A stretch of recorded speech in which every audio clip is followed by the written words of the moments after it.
FBI is looking for a person who investigators say set off an explosion at a Tesla Charger in the Seattle area. Reporter Frankie Thompson shows us the damage.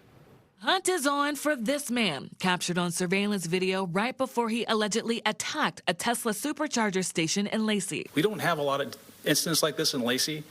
It's pretty significant when we have this type of explosion occur, and it's very important that we apprehend the suspect and get him into custody and make sure there's no further incidents. Investigators say the explosion was intentional, happening during the overnight hours of April 8th.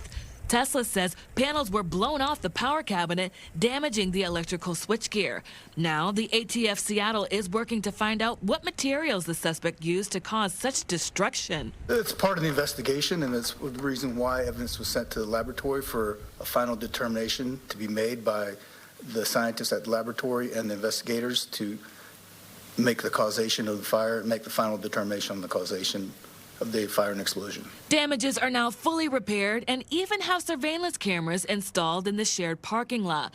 While eyes are on the station, FBI Seattle is also looking out for the suspect and his intent to determine if this was politically motivated. I will say that we are treating this as if it were a domestic terrorism incident. However, we don't know what may have motivated this. That's part of their investigation, is looking into that.